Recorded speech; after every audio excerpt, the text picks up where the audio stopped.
अगर उस दिन वो उनकी सुन लेता तो क्या। चलो आज मैं आपको एक कहानी सुनाता हूँ। अगर कहानी हल्की सी भी बोरिंग लगने लगे तो इसे वहीं डिसलाइक मारकर छोड़ देना, लेकिन अगर अच्छी लगे तो इसे लाइक और सब्सक्राइब करके ही जाना, क्योंकि इस स्टोरी को लिखने में मेहनत बहुत लगी है। सन 2010 में जब कुछ नहीं था उसके बस में, पैसों की तंगी ने उसके परिवार से दुश्मनी जोड़ी थी, लेकिन गरीब घर में पैदा होना जो उसकी गलती थोड़ी थी। उम्र करीब 14 साल की, लेकिन बदतमीजी बड़ी कमाल की। शाम को गली के बच्चे जब खेलते थे छुपन छुपाई, तब वो लड़का अपनी अलग दुनिया में रहता था भाई। सारे बच्चे उससे बात करने में भाव खाते थे, पता नहीं क्यों। लोग उसमें मेंटली प्रॉब्लम बताते थे, लेकिन चाहे जो भी हो उसे घंटा फर्क नहीं पड़ता था, क्योंकि वो करता वही जो उसको करना था। सब इग्नोर करते उसको, लेकिन उसे तो खुद से प्यार था, क्योंकि उसका अपना एक अलग ही संसार था, जहाँ वो नोकिया 2690 के कीपैड फोन से अजीबोगरीब फोटो खींचकर खुश रहता। पहाड़, पेड़, नदियां, झरना जो अपनी मस्ती में बहता, मानो इन सब की फोटो खींचना एक पैशन बन चुका था उसका। लेकिन सफलता की परीक्षा दिए बिना चलता कहाँ है किसी का सिक्का। तो हुआ क्या, अपने भाई को झरने की फोटो लेनी थी और सफलता को उसकी पहली परीक्षा। तो जैसे ही उसने फोन को टेढ़ा किया, नियति ने उसका फोन झरने में गिरा दिया। फोन उस गरीब लड़के का गिरा, लेकिन मानो स्विच निकाल दे हो मेरे पलक का। चलो कोई नहीं, अब सीधा कैमरा लूंगा। साले का नजरिया अलग था, क्योंकि कैमरा महंगा था, पैसों की दिक्कत आनी तो थी। कहाँ से लाए पैसा, जहाँ उसके घर में खाने को नहीं थी रोटी, उस पे तो बस एक किराए का मकान था। शायद यही उसका पहला इम्तिहान था। फोटो खींचना उसका प्यार था और खोना चाहता था वो फिर से अपने प्यार में, लेकिन कौन रुका रहे पैसे कमाने के लिए सही वक्त के इंतजार में। तो चुपके से पहुंच गया अपने पड़ोसी के घर, मोड़कर बाजू अपने कमीज का। और जैसे कि मैंने तुम्हें बताया, वो तो बदतमीज था।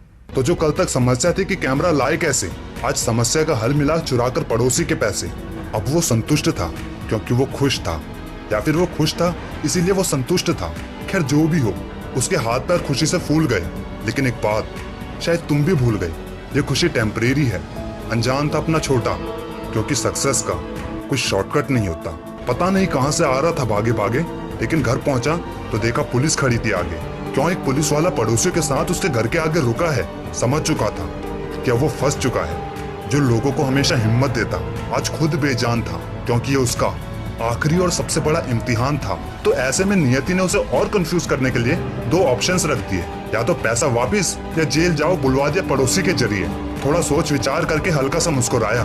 कैमरे से उसे प्यार था और कैमरे ने ही उसे फंसाया। फिर पड़ोसी के सीसीटीवी कैमरे की तरफ आंख मारकर पुलिस की तरफ हाथ बढ़ाया। सबने बहुत समझाया पैसे वापस कर दे, वरना जेल जाकर जिंदगी हो जाएगी बेकार, लेकिन नहीं माना। आखिर उनकी नजरों में तो वो पागल था ना यार। तो भैया 14 साल का लड़का हंसते हंसते चला गया जेल में। कुछ बता रहा था मुझे जाते जाते इशारों के खेल में। मैं हैरान था, जाते जाते हुए भी हंसने के बजाय क्यों नहीं रोता। फिर समझ में आया, कमीने के बैग में कैमरा जो था। पर सवाल ये है, कैमरा खरीदकर कब लाया था। शायद कैमरा खरीदकर ही भागते भागते घर पर आया था। अगर उस दिन वो उनकी सुन लेता तो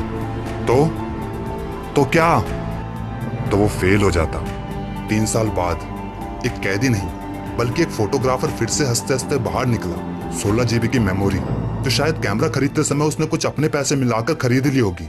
1456 बदसूरत जेल की खूबसूरती के साथ ली हुई फोटो साथ लेकर एक अलग नजरिए का बंदा, जो सक्सेस तो 14 साल की उम्र में जेल जाने का ऑप्शन चुनकर ही हो गया था।